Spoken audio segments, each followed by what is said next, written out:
Hello everyone, मैं आप सभी का अपने यूट्यूब चैनल पर फिर से एक बार वेलकम करता हूं।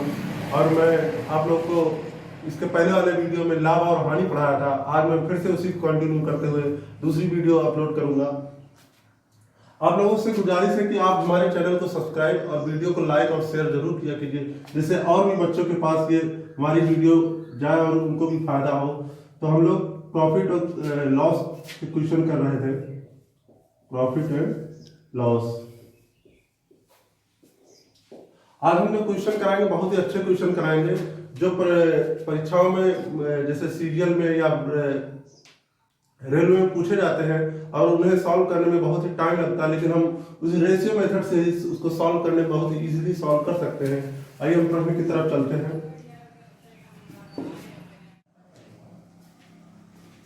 आइए इस प्रश्न को सॉल्व करने की कोशिश करते हैं। 80 पेन 140 रुपए में बेचने पर एक विक्रेता को 30% की हानि हो जाती है, तो उसे 30% लाभ लेने के लिए 104 रुपए में कितने पेन बेचने चाहिए। तो 80 पेन 140 रुपए में बेच रहा है, तो ये विक्रेता का क्या विक्रय मूल्य है। तो एक पेन का 80 पेन कितने में बेच रहा, 140 में, तो एक पेन कितने में बेचेगा, 140 बटे 80, और ये आ जाएगा 7/4। तो यानी कि एक पेन का विक्रय मूल्य कितना हो गया, 7/4। अब हम प्रश्न को आगे पढ़ते हैं। बेचने पर एक विक्रेता को 30% की हानि हो जाती है। जब वो 7/4 में बेचता है पेन को, तो उससे कितने की हानि हो जाती है, 30%। पहले हम रेशियो मेथड से निकालते हैं क्रय मूल्य और विक्रय मूल्य। विक्रय मूल्य, क्रय मूल्य फिर से वही हम 100 मानेंगे, और विक्रय मूल्य 30% की हानि हो रही है, तो हानि में क्या किया था, 100 में से 30 माइनस कर दिया जाता है, तो क्या हो जाएगा, 70। तो जब वो 30% की हानि हो रही थी, किस मूल्य पे हो रही थी, जब वो 80 पेन 140 रुपए में बेच रहा था, यानी कि जब एक पेन वो 7/4 में बेच रहा था, तो उसे कितने की हानि हो रही थी, 30%। यानी कि ये 7/4 ये 70% बराबर है। 7/4 70% बराबर क्या है, 7/4। तो एक बराबर क्या हो जाएगा, 7/4 गुणे 70। यहां से ये कट जाएगा, तो क्या आ जाएगा, 1 बराबर 1/40। अब हमें 100 की वैल्यू निकालनी है, तो दोनों तरफ 100 से मल्टीप्लाई कर देंगे, तो 1/40 गुणे 100। यहां से ये कट गया और यहां से 2 और 5, तो एक की वैल्यू कितनी आ गई, 5/2। यानी एक पेन का विक्रय मूल्य क्या होगा, एक पेन का क्रय मूल्य कितना होगा, 5/2 यानी 2.5। अब प्रश्न में पूछ रहा है कि तो यदि उसे 30% लाभ लेना हो, तो 104 रुपए में कितने पेन बेचने चाहिए। फिर से अब ये क्रय मूल्य आया था, वस्तु का क्रय मूल्य आया था। अब हमें अगर उस वस्तु को 30% लाभ पे बेचना है, तो हमें क्या करना होगा,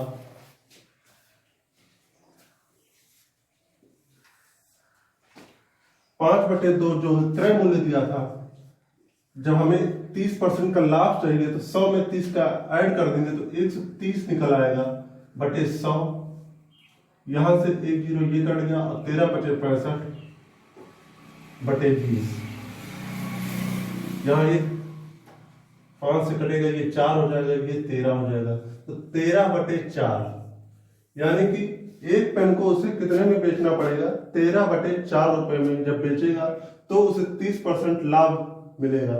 तो अगर उस वस्तु को 104 रुपए में कितने पेन बेचे जाएंगे, तो इसके लिए हम 104 को 13/4 से डिवाइड कर देंगे, तो आ जाएगा ये 13/8 8 गुणे 4 यानी कि 32। जब वो 104 रुपए में 32 पेन बेचेगा, तो उस विक्रेता को कितने % का लाभ होगा, 30% का लाभ होगा। आप लोग प्रश्न को देखिए।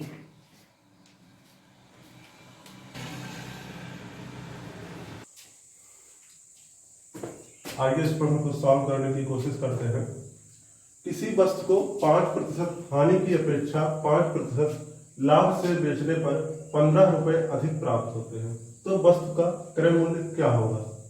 इस टाइप के प्रश्न इस बार सीजीएल के अधिकतर शिफ्टों में पूछा गया था। आइए इस प्रश्न को सॉल्व करने का तरीका हम ढूंढते हैं। इस प्रश्न में 5% हानि और 5% लाभ से बेचने पर, यानी कि इस प्रश्न में दो विक्रय मूल्य दिया है और उन दोनों विक्रय मूल्यों का अंतर क्या है। जब 5% हानि पे बेचा जाता है और 5% लाभ पे बेचा जाता है तो कितने के अंतर आता है दोनों के बीच में? 15 रुपए का अंतर आता है। तो वस्तु का क्रय मूल्य क्या होगा? तो इस प्रश्न को क्या करते हैं, हम क्रय मूल्य लिखते हैं और विक्रय मूल्य, पहले एक विक्रय मूल्य फर्स्ट मान लेते हैं और विक्रय मूल्य सेकंड मान लेते हैं। क्रय मूल्य ज्ञात करना है तो हम क्या करते थे, 100 मान लेते थे। जब 5% की हानि हो रही है तो 100 का 5% कितना हो जाएगा, विक्रय मूल्य क्या हो जाएगा, 100 में हम 5 माइनस कर देंगे। जब हानि होती है तो 100 में से माइनस कर दिया जाता है और जब लाभ होता है तो 100 में उतना ही ऐड कर दिया जाता है। जब 5% की हानि हो रही थी तो 100 में 5 माइनस कर देंगे तो 95 हो गया, और जब 5% का लाभ हो रहा था तो 105 हो गया, 100 में 5। अब इन दोनों का अंतर 95 और 105 का अंतर क्या दिया है, 15, यानी कि दोनों का अंतर निकालेंगे, अंतर तो क्या आएगा, 10 बराबर कितना दिया, 15 रुपए दिए हैं। तो अगर हमें 100 की वैल्यू निकालनी है, क्रय मूल्य निकालना है, यानी 100 की वैल्यू निकालनी है तो दोनों तरफ 10 से मल्टीप्लाई कर देंगे तो ये आ जाएगा 15 गुणे 10, यानी ये आ जाएगा 150 और 100, यानी कि उस वस्तु का क्रय मूल्य क्या हो जाएगा, 150 रुपए। इस प्रश्न का आंसर यही होगा। आप लोग प्रश्न को देखिए, तब तक हम दूसरे प्रश्न को नोट करने के लिए। आइए, बहुत अच्छा प्रश्न है, इसको हम सॉल्व करने की कोशिश करते हैं। ए बी को एक वस्तु 20% लाभ पर बेचता है। यदि बी उसे सी को 10% लाभ पर बेच देता है, तदनुसार सी को ए की तुलना में कितने प्रतिशत ज्यादा भुगतान करना होगा। तो जब ए बी को बेचता है तो ए के लिए वह वस्तु का क्रय मूल्य होगा, और जब बी को मिल जाता है तो वह उसके लिए विक्रय मूल्य हो जाएगा। और जब बी सी को बेचता है तो वह मूल्य बी के लिए क्या हो जाएगा, क्रय मूल्य हो जाएगा, और सी के लिए क्या हो जाएगा, विक्रय मूल्य हो जाएगा। इसको हम उसी मेथड से रेशियो की तरह से ही कर सकते हैं। ए बी सी, ए को हम 100 मान लेते हैं, ए का क्रय मूल्य हम 100 मान लेते हैं। जब वो बी को बेचता है तो कितने परसेंट लाभ पर बेचता है, 20% लाभ पर बेचता है। तो जब लाभ पर बेच रहा है तो 100 में क्या कर देंगे, 120 आ जाएगा। और जब 20 सी को बेचता है, कितने परसेंट लाभ पर बेचता है, 10% लाभ पर बेचता है। तो हम यहाँ पे 110 नहीं करेंगे, क्योंकि अब जब 100 होता है तब हम 20 में ऐड करते हैं।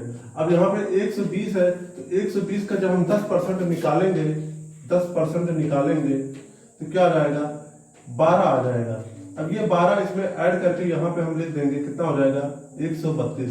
या 132 कैसे आया, 120 प्लस 12 तो 132 आ गया। तो तीनों की वैल्यू आ गई 100, 120 और 132।